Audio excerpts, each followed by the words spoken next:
رائے طریقت میں، رائے محبت میں، رائے عشق میں،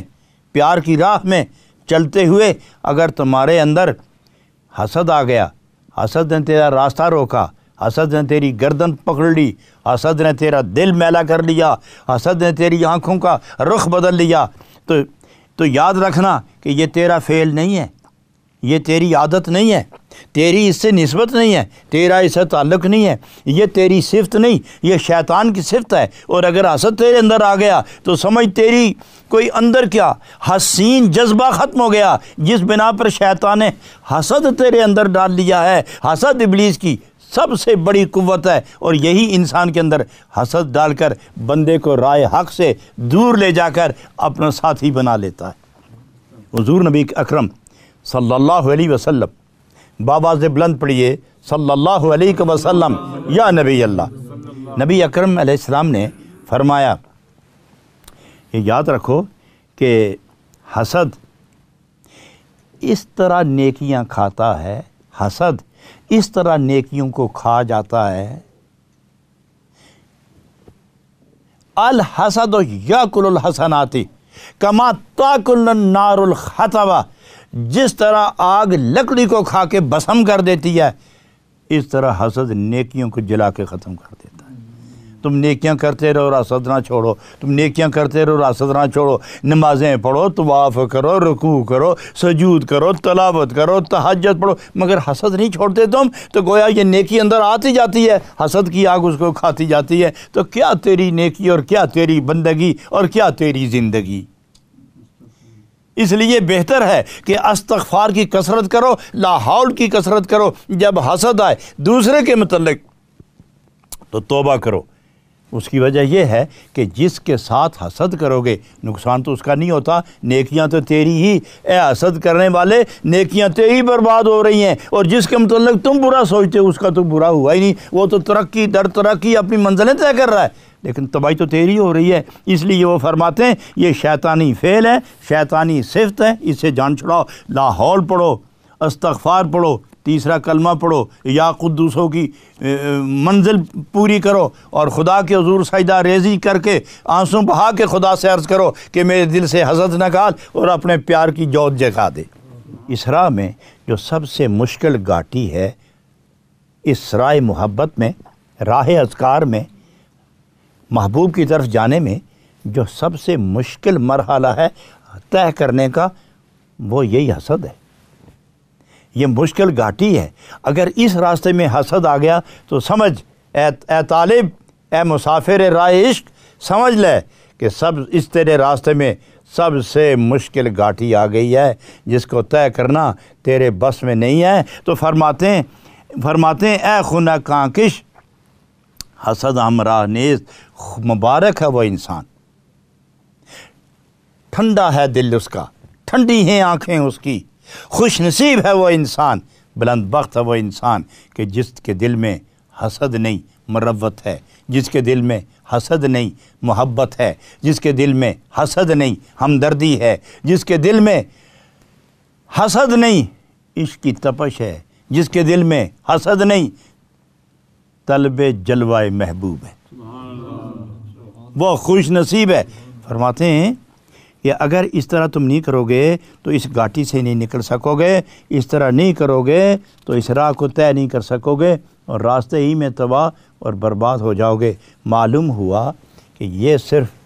عام آدمی کی صفت، عام آدمی کے لیے نہیں، خاص کے لیے نہیں، سب کے لیے ہے۔ ہر وہ آدمی جو طالب حق ہے، ہر وہ آدمی جو طالب نجات ہے، ہر وہ آدمی جو خدا کے ہاں سرخرو اٹھنا چاہتا ہے، ہر وہ شخص جو نبی کی بارگاہ میں نبی پاک کی نظر پاک میں اپنے آپ کو قبولیت کا درجہ دلانا چاہتا ہے، محبوب کی بارگاہ میں پھول لے جانے کے بجائے انگار لے جانا، یہ بھی کوئی انسانیت ہے۔ کبھی نہیں دیکھا ہم نے کہ کوئی کسی محبوب کے پاس محب گیا تو وہ انگارے لے کے گیا ہو، وہ آگ جلا کے گیا ہو، جب بھی گیا وہ پھولوں کے گلدستے لے کے گیا، وہ گلدستے لے کے گیا، پھولوں کے ہار لے کے گیا ہے، وہ پھول لے کے گیا ہے، وہ آگ کے انگارے لے کے نہیں گیا، وہ محبوب کے رحم و کرم کے نظارے دیکھنے کے لیے انگارے لے کے نہیں گیا، وہ ہار لے کے گیا۔ لہٰذا نیکیاں نہ ہوئیں تو انگارے ہی رہیں گے، کیونکہ حسد آگ ہے، حسد آگ ہے اور نیکیاں گلزار ہے۔ تم گلزار چھوڑ کر آگ کے انگارے لے رہے ہو اور پھر اپنے آپ کو کہتے ہو کہ ہم طالب حق بھی ہیں اور رہنمائے ملت بھی ہیں۔ ارے اے صوفی، ارے اے شیخ، ارے اے مولوی، ارے اے قائد، ارے اے مقتدا، ارے اے پیشوا، ارے اے راہبر، ارے اے راہبر، ارے اے طالب حق، ارے اے واجد حق، ارے اے قرب رسول کی خواہش رکھنے والے، اگر دل میں حسد ہے تو توبہ کر کے نکال لے تاکہ تیری امامت میں قوم سلامت اٹھے۔ حسد دل ہی کو جلاتا ہے؟ نہیں،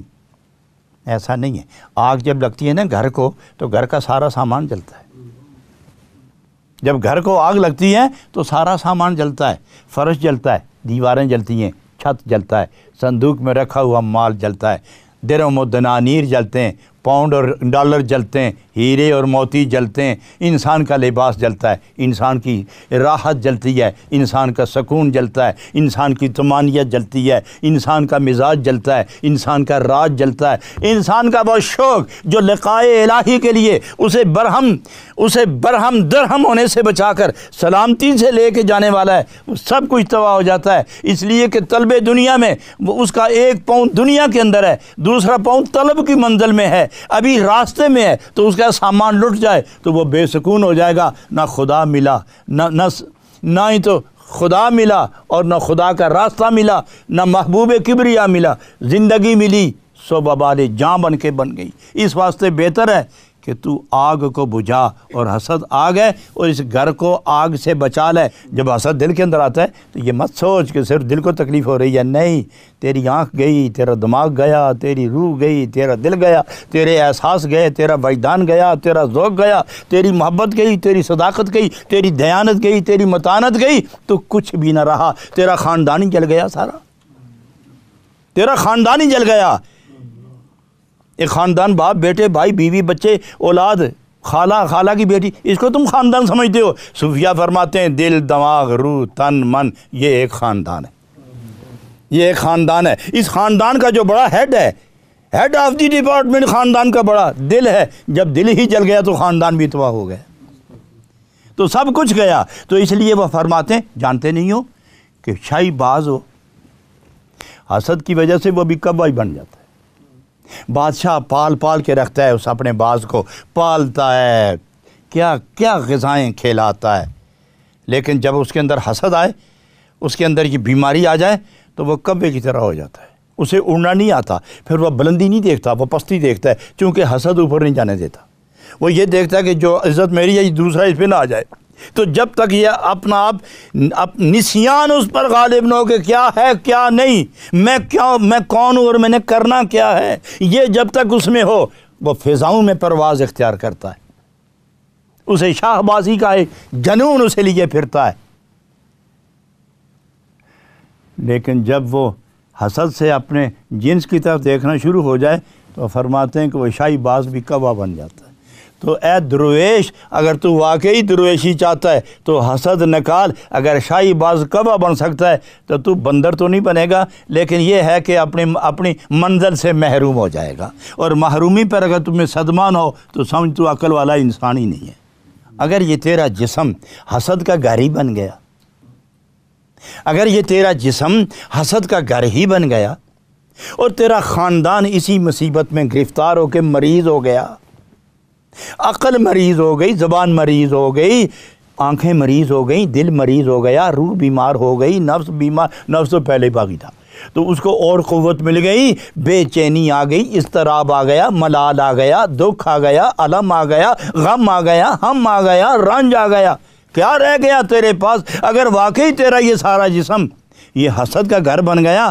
جسد را پاک کرد اللہ نیک، تو خدا کے مقبول بندوں کے پاس جا، ان سے پوچھ کہ تم کس طرح اس مکان پہ اس مرتبے پر فائز ہوئے ہو، میں کس طرح قید ہو گیا ہوں، مجھے بھی چھڑاؤ اس مصیبت سے۔ تو وہ نگاہ عشق سے اندر نگاہ عشق سے جھانکتے ہیں، شیطان نکلتا ہے، حسد ختم ہوتا ہے، حسد کی جگہ محبت و مربت آ جاتی ہے۔ تو اس لیے وہ فرماتے ہیں کہ مرشد کا دامن پکڑو، پیر کا دامن پکڑو، اور جو پیر پہلے ہی حسد کا مارا ہوا ہو اس کے پاس جاؤ گے تو جو کچھ رہتا ہے وہ بھی جل جائے گا۔